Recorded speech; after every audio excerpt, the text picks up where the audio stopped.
What's up everyone? Welcome back to the channel.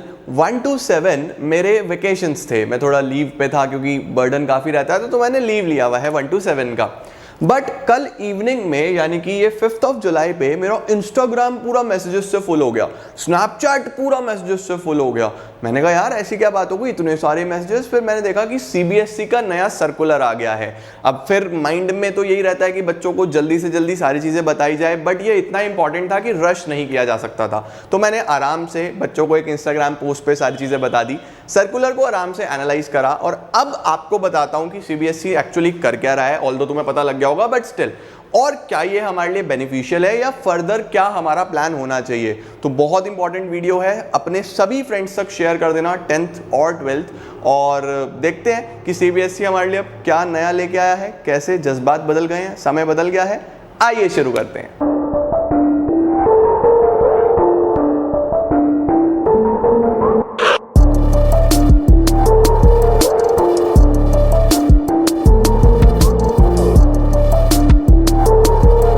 अब CBSE ने हमारे सामने ये बहुत बड़ा 5 पेज का सर्कुलर प्रेजेंट करा है और आप में से किसी ने भी इसको पढ़ा नहीं होगा ध्यान से, और हो सकता है पढ़ा भी हो।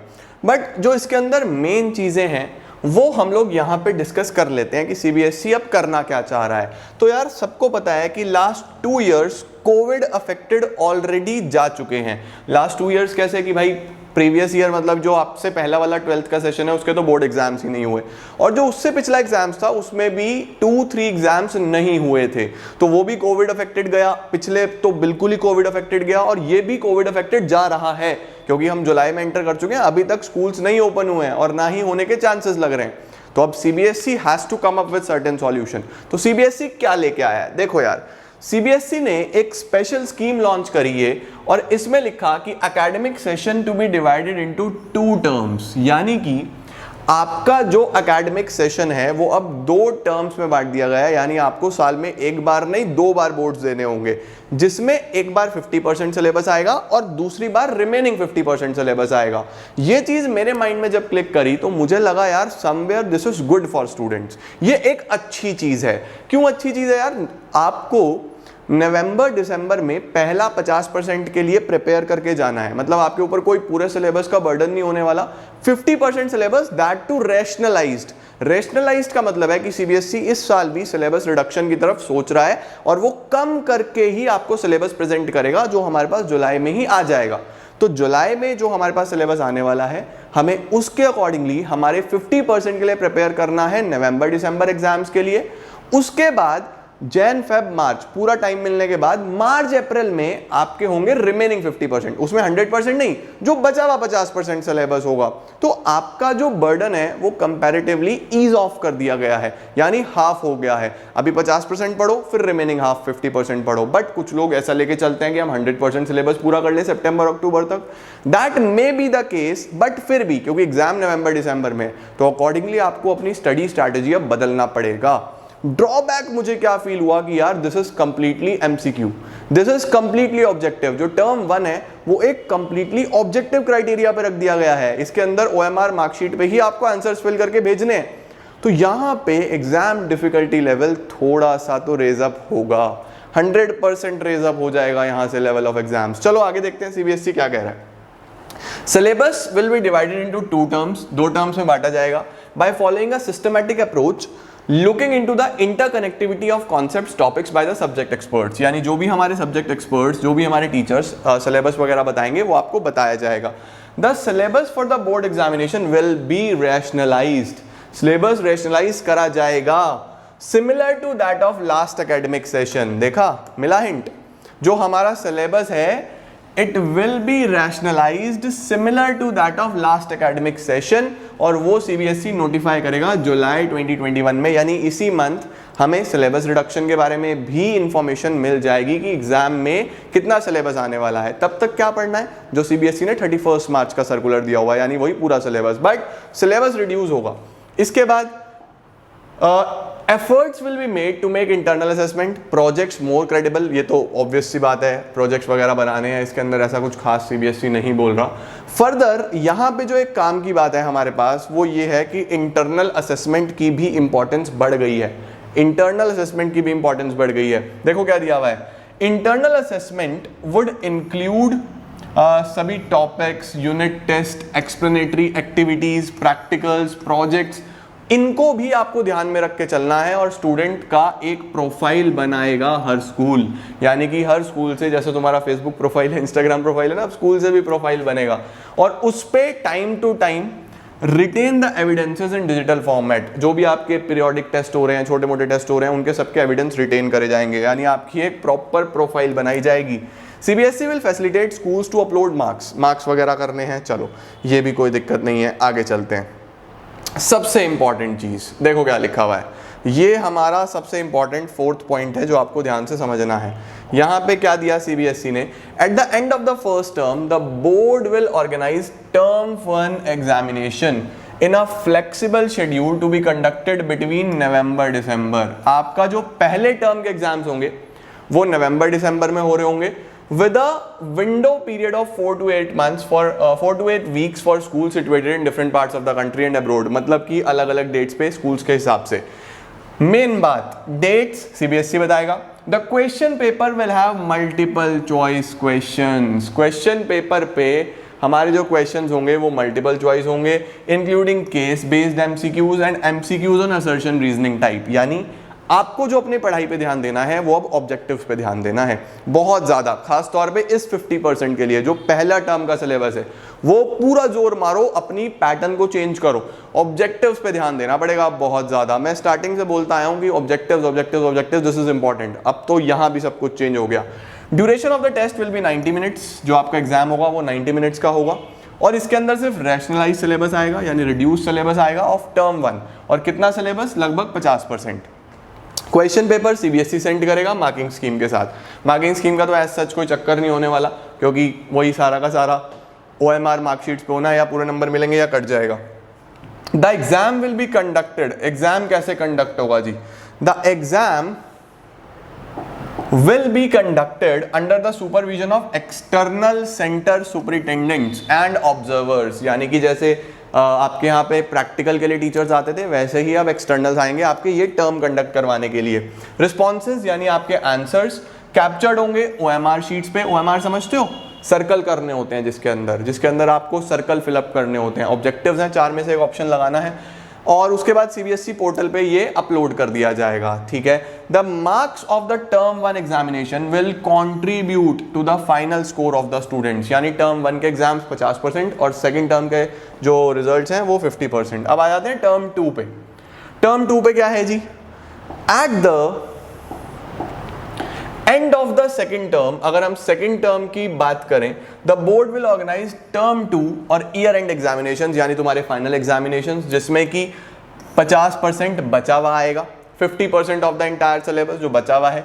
This examinations would be held around March April में कराए जाएंगे at the centres fixed by the boards. वही बात है कि स्कूल्स में या सेंटर्स पे वो बाद का डिसीजन होगा डिपेंडिंग ऑन सिचुएशन, ठीक है जी। The paper will be of 2 hours. लो जी, अब 3 घंटे वाला हिसाब किताब चला गया। पेपर ड्यूरेशन कितना होने वाला है, पहले वाले का 90 मिनट्स, इसका 2 hours. And have questions of different formats, इसमें अलग अलग फॉर्मेट्स होंगे, केस बेस्ड होंगे, सिचुएशन बेस्ड होंगे, open ended, short answers, long answers, यानी इसके अंदर सब कुछ होने वाला है। एमसीक्यूज की यहाँ पे बात नहीं हो रही है। अगर हम स्ट्रैटेजिकली सोचें तो आपका 50% पैटर्न एमसीक्यू कर दिया गया है। जो लास्ट ईयर तक 80 में से 20 मार्क्स के एमसीक्यू आ रहे थे, 25%, वो अब क्या कर दिए गए हैं 50%। यार 100 में से 50% एमसीक्यू है पूरा। इसके अंदर ये 2 घंटे का पेपर है, इसके अंदर आपका क्या है, situation based, open ended, short long, वही अपना पैटर्न पुराने वाला। इन case the situation is not conducive for normal descriptive examination, a 90 minute MCQ based exam will be conducted. यानी कि अगर ऐसा केस हुआ कि मार्च अप्रैल में एग्जाम नहीं हो पाया, तो उस सिनेरियो में ये भी आपका एमसीक्यू हो जाएगा। यानी आपको ऑब्जेक्टिव्स पे तो पूरे साल फोकस करना ही है। लॉन्ग शॉट का कोई श्योरिटी नहीं है, सिचुएशन ठीक हुई तो लॉन्ग शॉट होगा, बट आपको अपनी अब प्रिपरेशन स्ट्रैटेजी इस हिसाब से बनानी पड़ेगी कि हम ऑब्जेक्टिव्स को पूरे साल फोकस करके चलें, ठीक है जी। फिर जो मार्क्स ऑफ सेकंड टर्म है वो कंट्रीब्यूट करेंगे फाइनल ओवरऑल स्कोर में, ठीक है जी, ओके।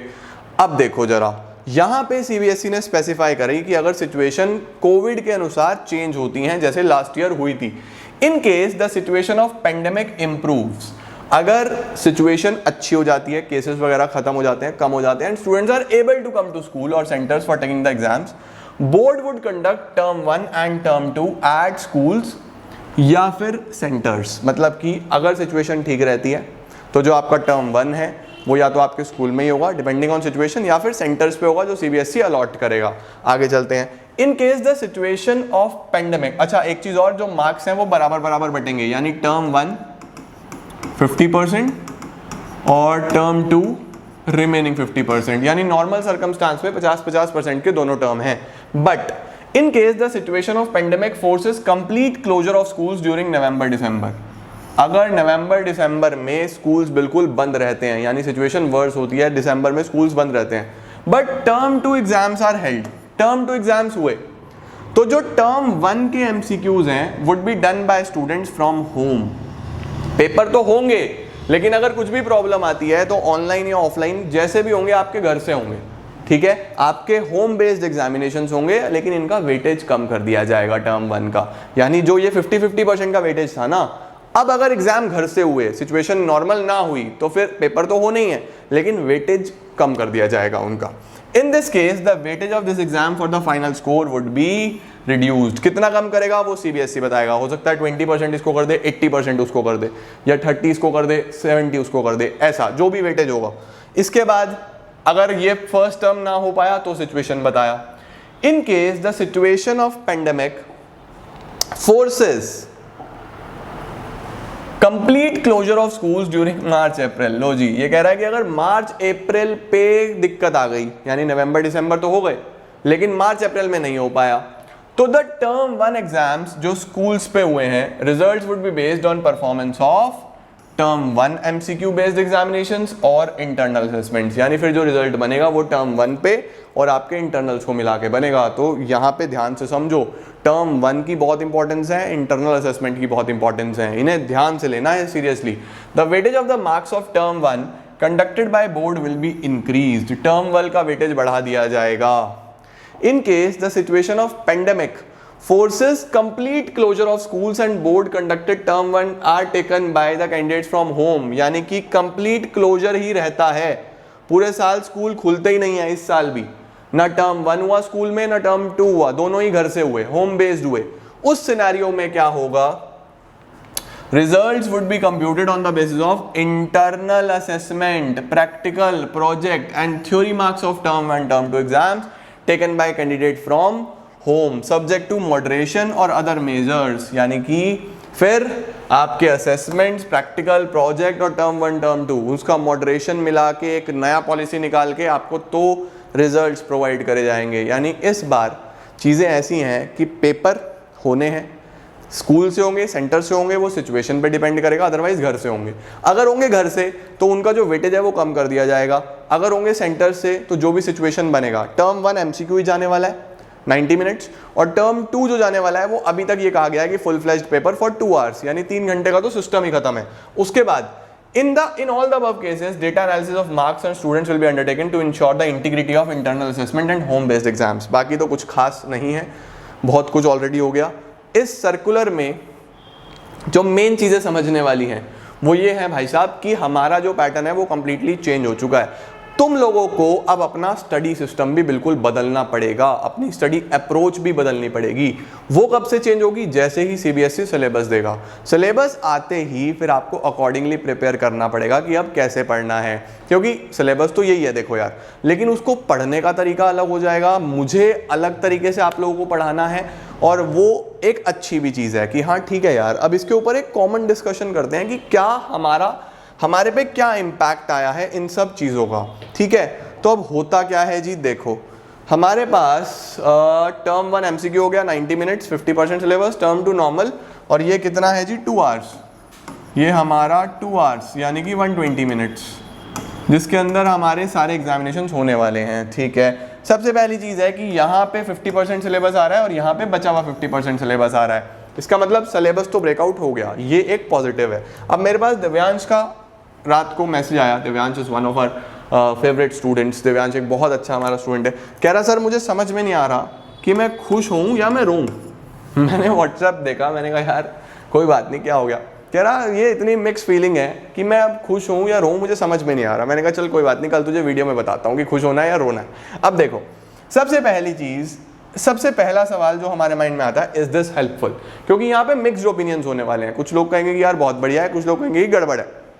मेरा मानना ये है कि ये हमारे पास 80% बेनिफिशियल है, 20% थोड़ी गड़बड़ हो गई। 20% गड़बड़ क्यों हो गई? क्योंकि हर बच्चा ऑब्जेक्टिव्स में उतना कंफर्टेबल नहीं होता, ये सबसे बड़ी प्रॉब्लम है। 50 नंबर का 50% सिलेबस है, अब कितने मार्क्स का होगा कैसे होगा वो CBSE बताएगा। लेकिन अगर ये हमारा 90 मिनट्स का एग्जाम है तो ऑब्वियसली कम मार्क्स का ही होने वाला है। तो उस सिनेरियो में MCQ में क्या होता है, या पूरे नंबर या नंबर नहीं मिलते, कट जाते हैं। तो अब यहाँ पे हम उलझ गए हैं कि जो एवरेज एक बच्चा है या जो बिलो एवरेज है, जो वेट करता था कि यार मैं फॉर्मेट्स बनाऊंगा, मैं कुछ लिख के आऊँगा, कुछ बना के आऊँगा, मुझे मार्किंग जो मिल जाएगी वो कुछ ना कुछ स्टेप वाइज मिल जाएगी, तो मैं पास तो हो जाऊंगा। यहां पे आपके पास पढ़ने का कंपल्जन आ गया। आपको प्रॉपर्ली एक स्ट्रैटेजी बना के पढ़ना पड़ेगा और हिसाब से आपको you need a guide, you need a mentor जो आपको मदद करे, चाहे वो आपके स्कूल टीचर्स हो, चाहे वो आपके सीनियर्स हो, चाहे वो हम लोग हों, कोई भी हो सकता है। उन लोगों की गाइडेंस में आपको एक प्रॉपर स्ट्रैटेजी बना के एक अच्छे से पढ़ना पड़ेगा। अब क्या स्ट्रैटेजी होगी वो मैं भी आप लोगों को प्रोवाइड करूंगा, एक बार सिलेबस हमारे हाथ में आ जाए। क्योंकि आने वाले 3 महीने जो है ना यार, अगस्त, सितंबर, अक्टूबर, ये बहुत इंपॉर्टेंट होने वाले हैं। जुलाई में तो सिलेबस ही आएगा, कब आएगा पता नहीं। तो अगस्त, सितंबर, अक्टूबर, नवंबर में CBSE एग्जाम बोल रहा है, तो 3 महीने में तुम्हें तैयारी करनी है। तो वो जो 90 डेज की स्ट्रैटेजी होगी वो बहुत यूजफुल होनी चाहिए। दूसरी बात, जो बर्डन कट आउट हुआ है, मतलब कि हम इस हिसाब से तैयार कर सकते हैं अब कि हमारा बर्डन ऑलमोस्ट हाफ हो गया है। अब यहाँ पे आप इस तरीके से भी लेके चल सकते हो कि आप 70 to 80% सिलेबस अपना सितंबर एंड तक खत्म करने की कोशिश कर लो, 70%, 75% जितना हो जाए। उसके बाद पूरा अक्टूबर आपको रिवीजन पे दे देना है उस 50% को जो आपका एग्जाम में आ रहा है। मतलब वो तो वही पढ़ोगे ना, फिर एग्जाम डेज आ जाएंगे तो अकॉर्डिंगली प्रिपेयर कर सकते हो। जो 20-25% बचेगा वो जैन फेब में तैयार कर सकते हो बड़े आराम से। ये भी चीज़ें बन सकती हैं। तो बहुत कुछ ऑल्टरनेटिव्स हो सकते हैं। तो हेल्पफुल इसीलिए है कि हमारा सिलेबस कट डाउन हो गया, बर्डन कट डाउन हो गया, आराम से तैयारी कर पाओगे। बट दिक्कत क्या है कि MCQs है, यहाँ पे आपका जो हार्डवर्क है वो इंक्रीज होगा। दूसरी बात, मार्क्स कम आएंगे या मार्क्स ज़्यादा आएंगे? मुझे ऐसा लगता है कि मार्क्स यहाँ पे बच्चों के बढ़िया आएंगे। बढ़िया क्यों आएंगे यार? देखो MCQs हैं, MCQs में कई बार ऐसा होता है कि चीज़ें हमें याद नहीं होती, लेकिन 4 ऑप्शन जब आपके सामने आते हैं ना तो वो देख के बहुत सारी चीज़ें हिट कर जाती हैं। मेरे साथ कई बार ऐसा हुआ है, मैंने बहुत सारे कॉम्पिटिटिव एग्जाम्स देखे हैं, बहुत सारे बच्चे फेस करते हैं। तो उसमें हमने देखा है कि मैंने अगर एक चीज़ पढ़ी भी हुई है ना और 4 ऑप्शन मेरे सामने आए, अगर मैंने नहीं भी याद कर दी तो मेरे एकदम वो क्लिक कर जाएगी माइंड में। तो हमारा माइंड इस तरीके से काम करता है। तो मार्क्स तो यार देखो अच्छे आएंगे अगर तुम थोड़ा प्रॉपर स्ट्रैटेजी के साथ काम करो।